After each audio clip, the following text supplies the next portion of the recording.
चांदनी नाम की एक लड़की एक छोटे से गांव में अपनी माँ के साथ रहा करती थी। वह लोग बहुत ही गरीब थे। चांदनी की माँ दूसरों के घरों में काम करती थी और अपने घर की ज़रूरतों को पूरा करती थी। वक्त गुजर रहा था और चांदनी शादी के लायक हो चुकी थी। उसकी माँ इस बात को लेकर बहुत ज़्यादा परेशान रहती थी। वो चांदनी की शादी किसी अच्छे घर में करना चाहती थी, लेकिन उनके पास चांदनी की शादी के लिए कपड़े नहीं थे और ना ही उनके पास कुछ पैसे थे। एक दिन चांदनी की माँ अपनी बेटी से कहती है, बेटा चांदनी, मुझे अब और ज़्यादा मेहनत करनी होगी क्योंकि इतने से पैसों में तुम्हारे लिए कुछ भी नहीं आ पाएगा। अब तुम बड़ी हो गई हो, अब तुम्हारी शादी की चिंता मुझे होने लगी है, इसलिए बेटी मुझे और ज़्यादा काम करना होगा। ये बात सुनकर चांदनी अपनी माँ से कहती है, माँ तुम्हें कोई ज़रूरत नहीं है इतनी मेहनत करने की, मुझे नहीं करनी कोई शादी वादी। माँ मैं तो तुम्हारे साथ ही रहना चाहती हूँ। माँ मैं चाहती हूँ कि मैं तुम्हारे साथ ही रहूँ, दिन रात तुम्हारी सेवा करूँ और जब हमारे पास बहुत सारे पैसे आ जाएं तो मैं तुम्हें दुनिया की सैर कराऊँ।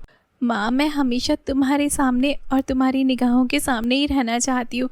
तुम इतनी मेहनत मत करो माँ, और ना ही तुम मेरी इतनी चिंता करो। अब आप कोई भी टेंशन ना ले और आपको कोई भी मेहनत करने की ज़रूरत नहीं है माँ। माँ अब आप घर पर बैठकर आराम करो क्योंकि माँ आपको पता है मुझे जॉब मिल गई है। आपको पता है माँ, मेरी एक सहेली है जिसका नाम रश्मि है, मुझे उसकी दुकान में जॉब मिल गई है। आज से मुझे वहीं पर काम करना होगा। माँ उसकी एक कॉस्मेटिक की दुकान है, वो मुझे महीने के पूरे 20,000 रुपये देगी। ये सुनकर चांदनी की माँ बहुत ज़्यादा खुश होती है और वो चांदनी को बहुत सारा आशीर्वाद देती है। तभी अनुपमा अपनी बेटी से कहती है, चांदनी बेटा, ऊपर वाला तुझे बहुत ज़्यादा तरक्की दे, तुझे खुश रखे, तुझे बहुत सारा आशीर्वाद है मेरा। अगले दिन चांदनी अपनी सहेली की दुकान पर जाती है। फिर चांदनी भी वहाँ पर काम करने लगती है। वो बहुत ही अच्छे तरीके से कस्टमर को हैंडल करती थी और सबका खूब ख्याल रखती थी। चांदनी के आने से पहले रश्मि की दुकान पर सेल दूसरी दुकानों से बहुत ज़्यादा कम थी, लेकिन चांदनी की मेहनत की वजह से उस दुकान की सेल सबसे ज़्यादा हो गई। इससे चांदनी बहुत ज़्यादा खुश रहने लगी। लेकिन अचानक चांदनी की खुशियों को किसी की नज़र लग गई और अगली सुबह चांदनी जब दुकान पर जाती है तो वो देखती है कि दुकान पर आग लग चुकी थी, सब कुछ जलकर खाक हो चुका था। और चांदनी की दोस्त रश्मि भी वहाँ पर आ जाती है और वो बहुत ज़्यादा चांदनी को बुरा भला कहती है। वो चांदनी से कहती है, क्योरी चांदनी की बच्ची, मैंने अपनी दुकान तेरे हवाले कर दी थी। मैंने सोचा था कि तू मेरी दुकान को बहुत अच्छे से हैंडल करेगी, लेकिन तूने तो सब कुछ बर्बाद कर दिया। तेरे पे तरस खाकर मैंने तुझे अपनी दुकान पर रखा था और तूने मुझे ही बर्बाद कर दिया। तेरी वजह से मैं लुट गई। तभी चांदनी भी रोते हुए अपनी सहेली से कहती है, रश्मि, तुम मुझे भला बुरा क्यों कह रही हो? इसमें मेरी क्या गलती है? मुझे नहीं मालूम कि ये आग कैसे लगी। मैं तो खुद हैरान हूँ कि ये सब क्या हो गया। चुप कर नालायक लड़की, निकल जाए यहाँ से। तेरे जैसे गरीब लोगों को मैं बहुत अच्छे से जानती हूँ।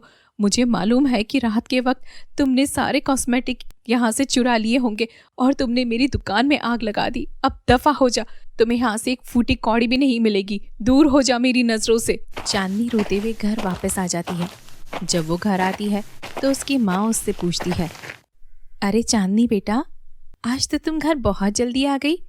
और हाँ, आज तुम्हारी सैलरी मिलने वाली थी। बोलो बेटा, सैलरी मिली क्या? इतना सुनते ही चांदनी जोर जोर से रोने लगती है और अपनी माँ को सारी बात बता देती है।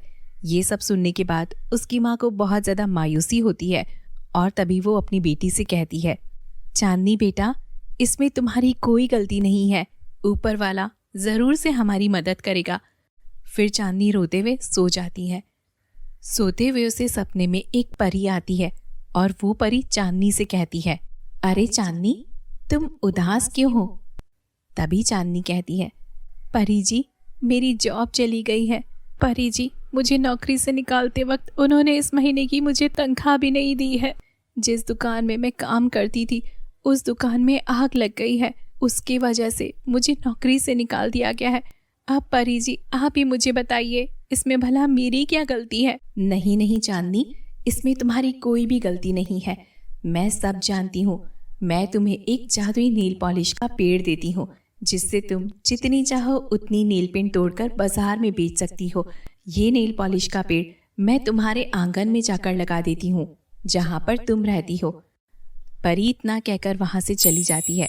फिर जब चांदनी सुबह में उठती है तो वो अपने आंगन में जाकर देखती है तो सच में वहाँ पर एक जादुई नेल पेंट का पेड़ होता है। चांदनी नेल पॉलिश का पेड़ देखकर हैरान हो जाती है और कहती है, अरे वाह, मेरा सपना तो सच हो गया। और फिर चांदनी सुंदर सुंदर जादुई नेल पेंट तोड़कर बाजार में बेचने के लिए चली जाती है।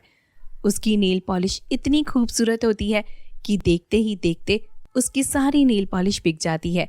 फिर उस दिन के बाद चांदनी अपने लिए नेल पॉलिश की एक दुकान खोलती है और इस तरीके से चांदनी की सारी नेल पॉलिश एक दिन में ही बिक जाया करती थी।